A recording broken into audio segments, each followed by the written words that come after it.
I feel like Smash 6 roster prediction videos are really overdone, but I also kind of want to make one. As a disclaimer, this is not going to be a character prediction video. There's plenty of those out there, so I want to do something a little bit different.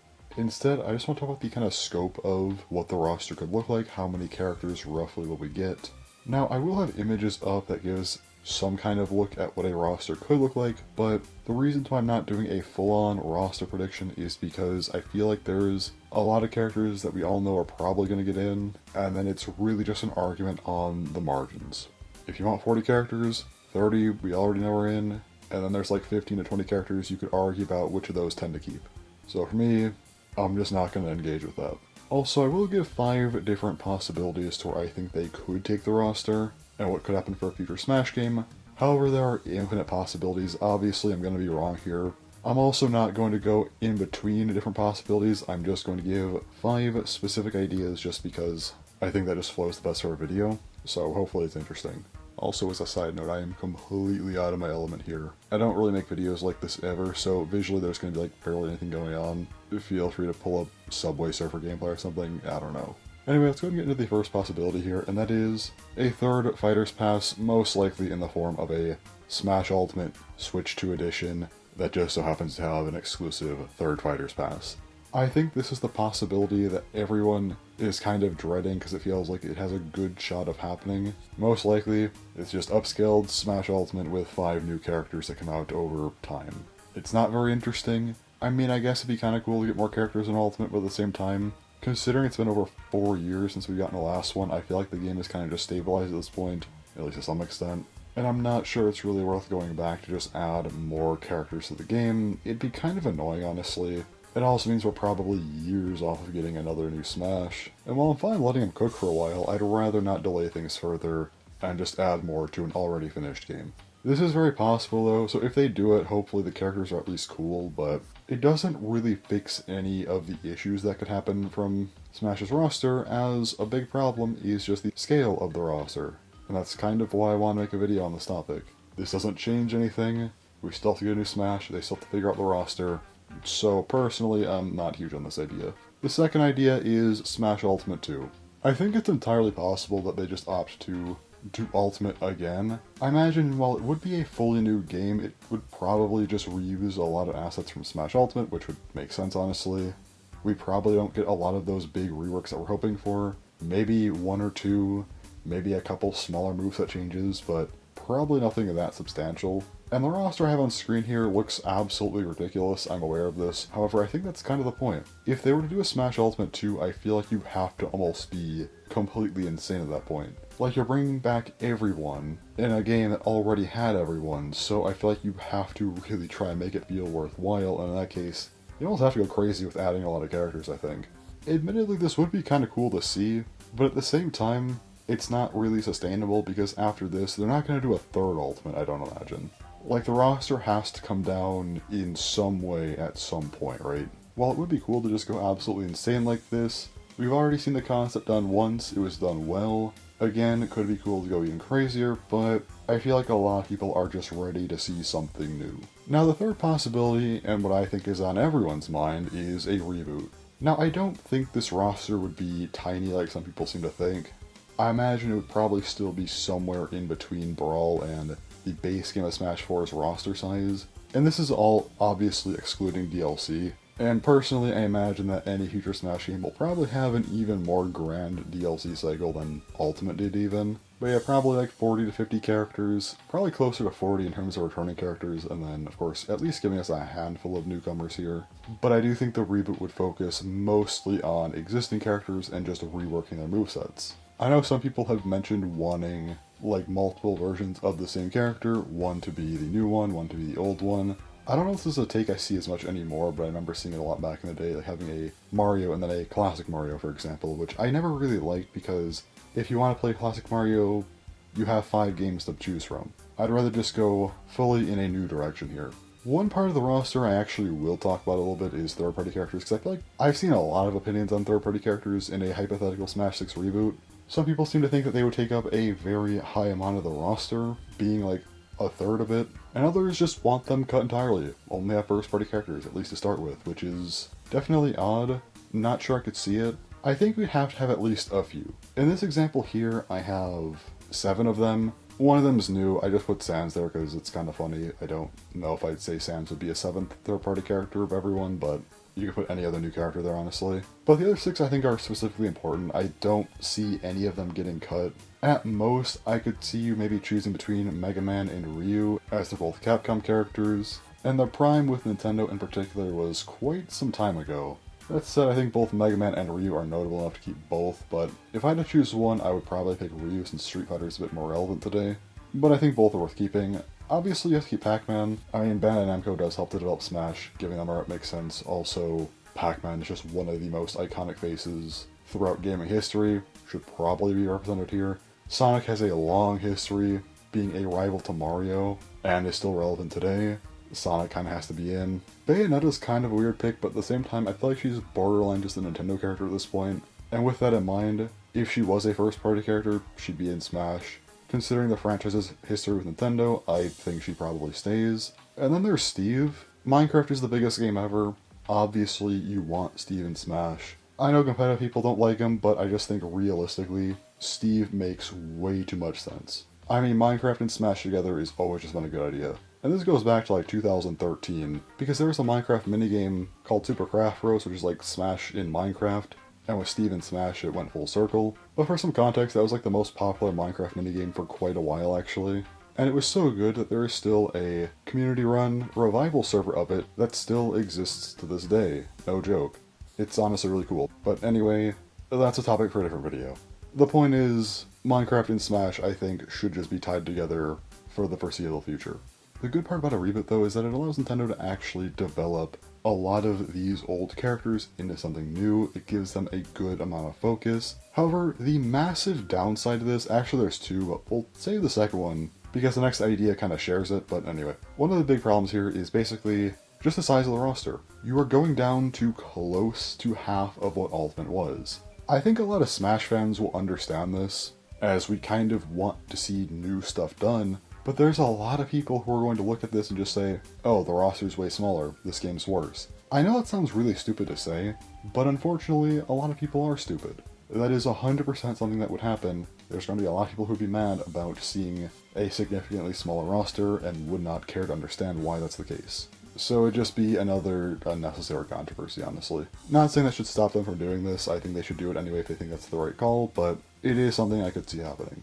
Now the fourth possibility is kind of just making a new Smash game. What I mean by this is you probably keep like 60 or so characters from Ultimate, probably cut out a lot of the clones and stuff, maybe just make them costumes, and then maybe cut out 15 or so characters that are not quite as relevant to Nintendo, whether they're third party or just not as relevant today. Move on with the core of your roster, keep a lot of characters in the game, add some new ones, and by the end of it, it's probably going to be bigger than Smash 4, but not as big as Ultimate's base game.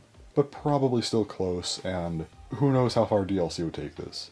I think this is probably the best compromise between Ultimate 2 and a reboot, as you keep a lot of stuff, and assuming there's a fair amount of newcomers, the roster still seems fairly sizable, so you don't have that same problem as a full-on reboot. However, I'm not sure that all the characters will get the attention they deserve in this case. I mean, it's not Ultimate 2, but there's still a lot of characters to add here. Would we get a lot of huge reworks? I'm not so sure. I mean, maybe they put a lot of time into this. I mean, maybe they put quite a few years into this and really try to make it as good as possible, like a reboot, but still giving us a pretty substantial amount of characters. In that case, it'd be really cool, but I'm just not sure they would go to the same extent they would have with a smaller roster, so I'm not too sure on this one.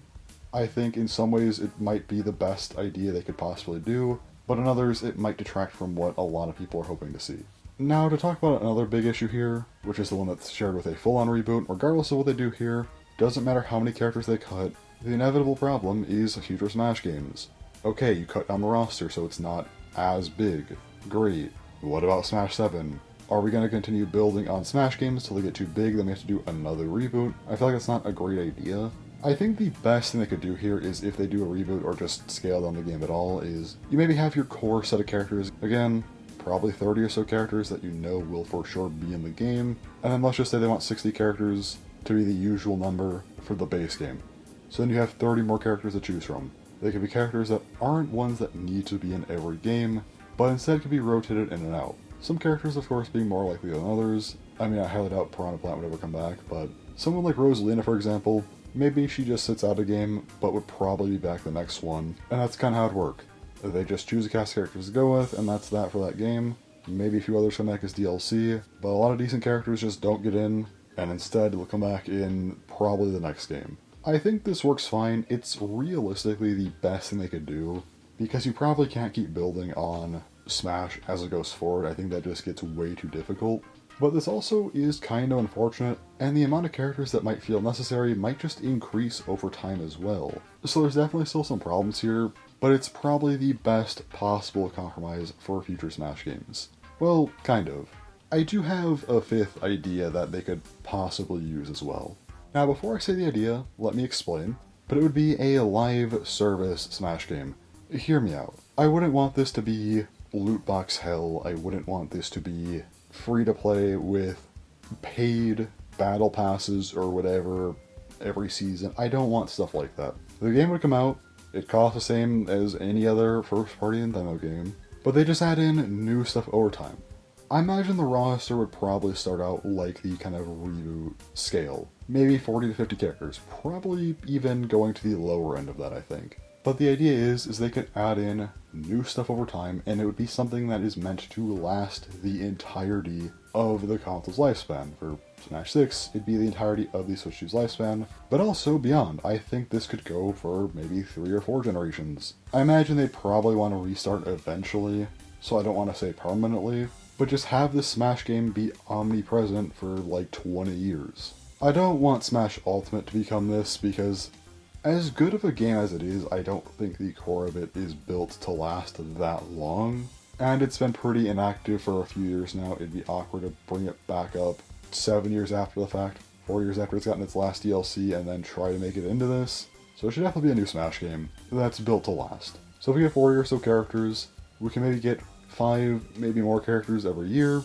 and we keep building up the roster. We could eventually build back up to having every single character back, and then quite a few new ones as well. This would easily become the biggest Smash game. I feel like this would be the best way to continue what Smash was. Because we can keep adding, keep making the game bigger, but it's all in one game. You don't have to constantly worry about the next reset. I also think they should probably add new modes. Maybe it'd be on the Switch 3 or something is where we get a new big mode. It might be quite a few years, but over time it shouldn't just be characters. Add in a new stuff. You could even change what the perception of Smash is with some crazy new stuff. I think that could be really cool, and if they're going to be building on the same game for so long, I think they could definitely pull this off.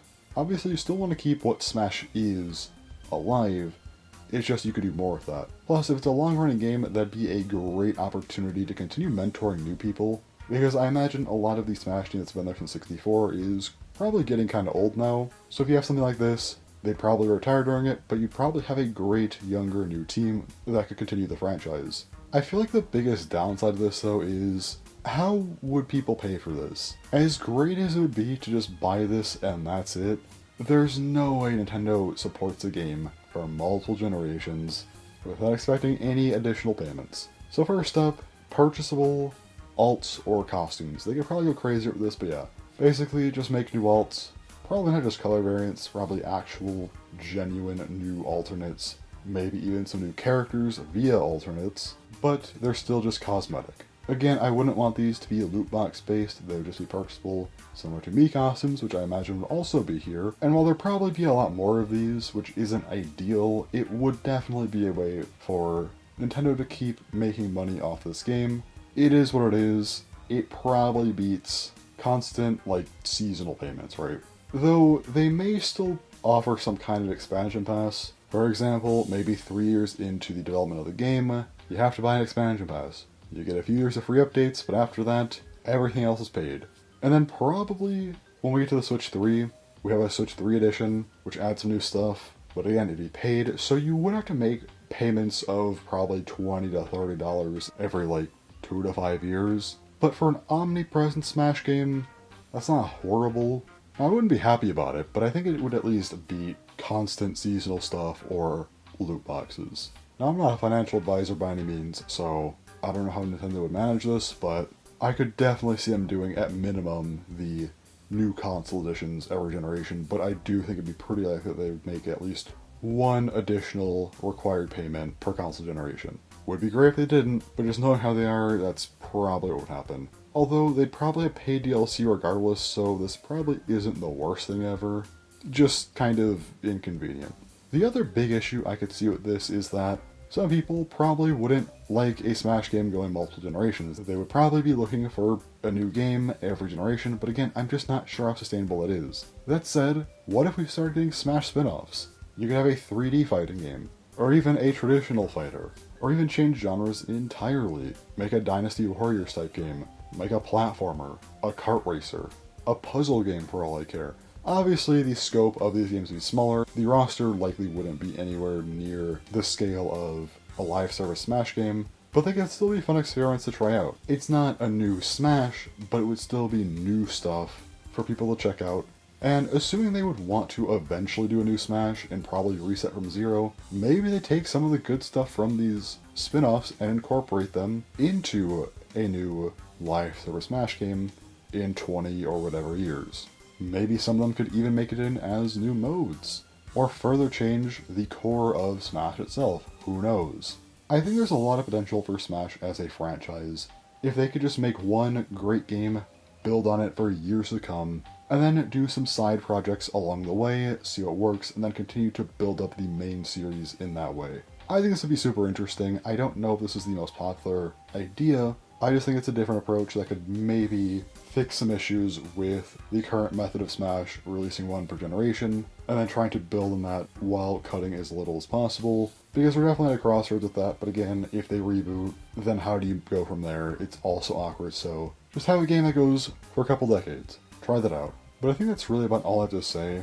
I could be completely off base with my takes here, honestly, because while I do like Smash, I don't really interact with the community like at all. But after playing Kirby Air Riders, I just couldn't help but to think more about Smash since Sakurai made Air Riders.